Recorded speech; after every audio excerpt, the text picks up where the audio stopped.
안녕하십니까. 2023년 8월 11일 최병문 팩트 시작하겠습니다. 오늘 아침에 제가 김은경 혁신위원회가 혁신안을 발표하자 한겨레신문, 경향신문, 그 다음에 KBS 광주방송 등등에서 이 혁신안을 화들짝 놀라서 비판했다, 이런 말씀을 드렸죠. 그 이유를 설명을 드렸습니다.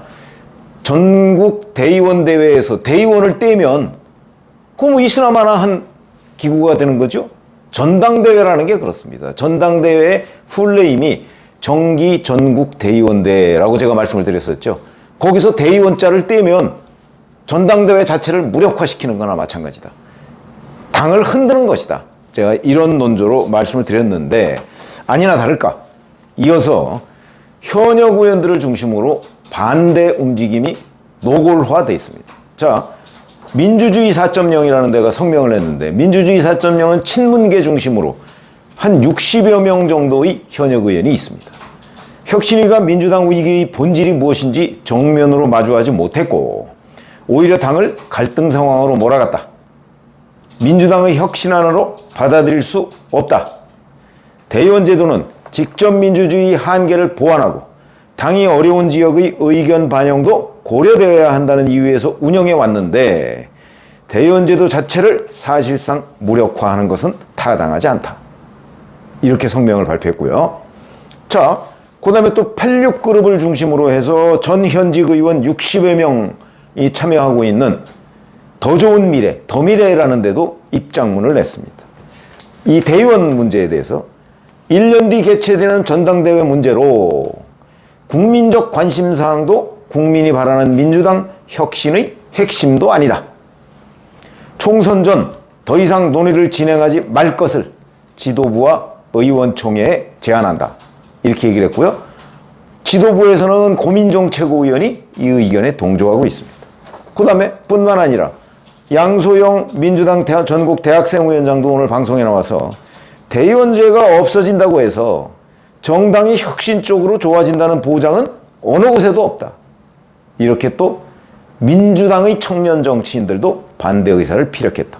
그런데 이재명 대표는 오늘 최고위원회 직후에 기자들하고 만나서 일단 혁신안은 제안이기 때문에 당내 논의를 거쳐 합당한 결과를 만들겠다.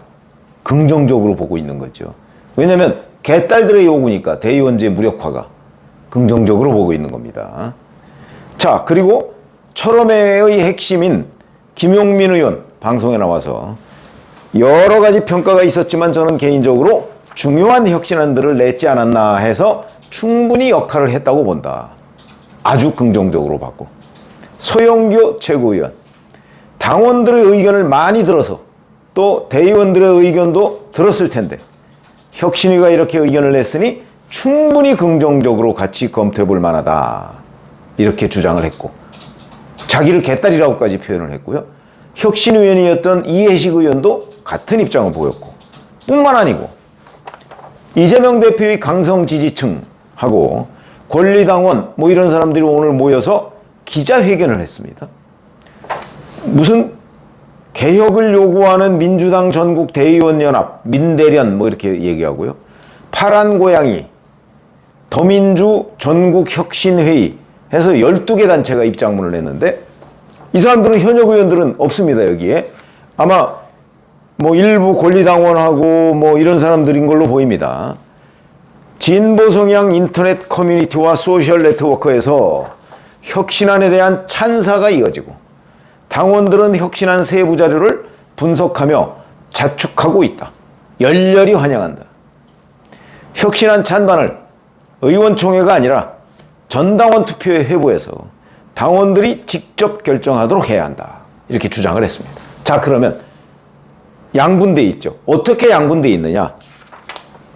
더 좋은 미래 전현직 의원 60여 명, 민주주의 4.0 현역 의원 60여 명. 그러면 이거 두 개 합치면 100명 이상의 현역 의원하고 그 다음에 대학생위원회, 그 청년 정치인들이죠. 여기가 반대를 하고 있는 겁니다. 이거는 정통 그 민주당 쪽의 그 옛날부터의 시각으로 보면 민주당의 정통파입니다. 현역 의원 중심, 그 다음에 청년 정치인 중심. 이게 한쪽에 있고, 한쪽은 이재명 대표, 철험회, 개딸, 일부 권리당원, 이 사람들은 민주당에 비교적 최근에 유입된 사람들입니다. 이 사람이 또 한편에 있고, 어느 쪽이 세력이 많으냐? 한쪽은 의원 중심으로 세력이 많고, 한쪽은 의원이 아니라 권리당원 중심으로 세력이 많습니다. 그런데 권리당원이 지금 뭐 114만인가 된다고 하는데요. 대의원은 16,000명. 자, 그러면 대의원들은 여기에 편을 거의 안 들 것이고, 그럼 권리당원 114만 명 중에 바로 이 더 좋은 미래나 민주주의 4.0 같은 이쪽, 그 다음에 이재명 대표와 철험의 개딸 이쪽, 어느 쪽을 많이 지지하느냐? 그건 현재 조사를 안 해봤으니까 잘 모르죠. 그러나 제가 보건대는 글쎄 그거 조사해보면 팽팽할 거려?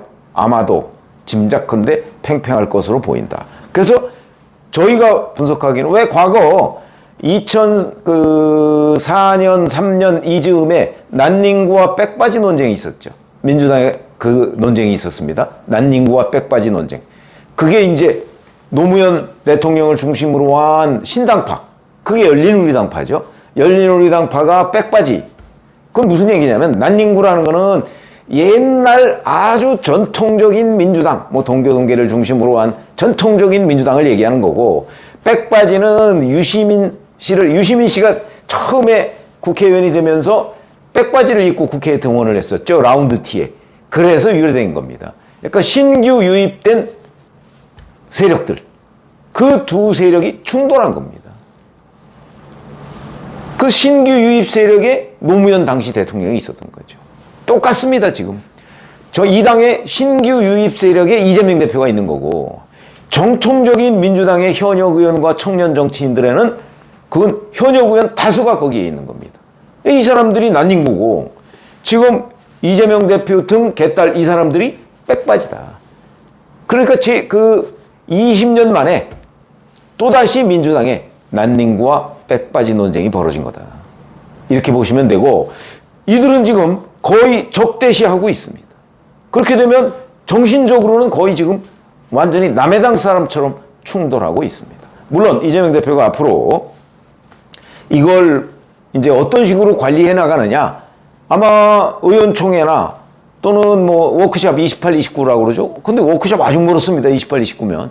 그때까지 이걸 계속 끌고 나가면 당내에서 찬반이 계속되고 결국은 정신적인 분당 상태가 상당 시간 지속될 걸로 보이는데, 그때까지 그냥 이렇게 끌고 가야 될 것인가. 이 부분에 관한 이재명 대표의 정무적 판단이 나오겠죠. 아마도 나올 것으로 보입니다. 근데 이재명 대표 본인이 지금 이 백바지 쪽에 손을 들어주고 있거든요. 이렇게 된다면 현역 의원 다수와 대학생위원회 등 청년 정치인과 이쪽은 이재명 대표와 정신적으로는 완전히 갈라선 상태가 된다.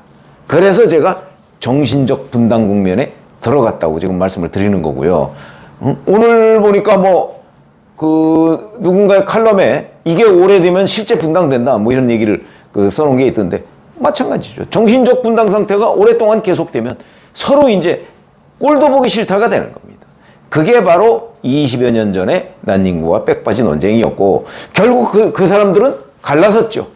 새천년 민주당 세력에 이제 난닝구 세력들이 대거 잔존했고, 그 다음에 백바지 세력들이 열린우리당을 만들어서 나갔는데, 노무현 대통령이라는 사람이 탄핵을 겪으면서, 뭐 그 탄핵 유도설도 있습니다만은, 탄핵을 겪으면서 열린우리당이 총선에서 다수를 차지하니까 그대로 그냥 그게 이제 지금 민주당의 정통파처럼 여기까지 온 거죠. 자, 그러면 지금 이 제2차 난닝구와 백바지 전쟁, 여기서도 똑같이 당시 노무현 대통령처럼 이재명 대표가 지금 백바지 쪽에 줄이 서 있습니다. 자, 그러면 이재명 대표 측이 일부 권리당원들의 이런 요구사항을 받들어서 신당을 만들어 나갈 것인가? 그 동력이 없죠. 그러니까 그때처럼 열린우리당 탄핵 사태를 겪어서 열린우리당이 과반이 되고 없습니다. 그런 거는. 그럼 이번 전쟁의 결과는 어떻게 될까? 저는 오히려 현역 의원들, 정통민주당, 난닝구 계열이 승리할 가능성이 높다고 보는 거죠. 국회의원의 압도적 다수를 차지하고 있는데 100명 이상이 지금 이쪽에 찬성하고 있는 거 아닙니까? 아까 말씀드렸듯이 호남 의원들도 대부분 이 난닝구 쪽에 들어가 있습니다. 자, 이렇게 되면 이런 정신적 분당 상태, 이걸 오래 끌고 가면 그렇지 않아도 이재명 대표에 대한 구속영장 얘기가 나오고 있는 판에 이 상황 아마 조기에 정리하지 않으면 이 난닝구 세력들은 이재명 대표의 체포동의안이 국회로 왔을 때 모두 다 찬성할 가능성이 높다. 안 되겠다 도저히. 굉장히 큰 변수가 될 겁니다. 그래서 지금 뭐 앞으로 흐름은 좀 지켜봐야 되죠. 검찰이 이제 17일에 이재명 대표를 백현동 의혹과 관련해서 소환조사한다니까 소환조사하고서 제가 보기에는 뭐 곧 아마 구속영장을 청구할 것으로 보이고요. 그럴 경우에 국회의 체포동의안이 넘어올 것인가 아니면 민주당이 일시 그 비회기 상태를 만들 것인가 뭐 이것도 아직 확정이 안 된 것으로 보입니다. 그동안에는 뭐 비회기 상태를 만들 것처럼 했지만 지금 비회기 상태를 만들 정도의 추진력 자체가 없습니다. 민주당에. 그러니까 그냥 흘러갈 거고 그렇게 되면 결국 체포동의안을 국회에서 표결해야 되는 사태가 벌어질 거고 그때 바로 이 혁신안을 둘러싼 정신적 분당 상태가 이재명 대표에 대한 체포동의안 표결에 굉장한 영향을 미칠 것이다. 그렇게 되면 가결 가능성이 지금보다 훨씬 더 높아진다. 물론 그 전에 이재명 대표가 어떤 식으로든 이 부분을 저는 손을 쓸 가능성이 있다고 봅니다. 28, 29일에 민주당 워크숍이 있는데 그때까지 이 결론을 미룬다? 글쎄, 저 같으면 정무적 판단을 그렇게 안 할 것으로 보이는데 어찌됐든 간에 이런 2차 논쟁이 지금 대단히 중요하고 위험한 국면에까지 가 있고 이거는 가히 정신적 분당 상태라고 일컬어도 크게 틀린 얘기가 아니다. 이렇게 말씀을 드리겠습니다. 고맙습니다.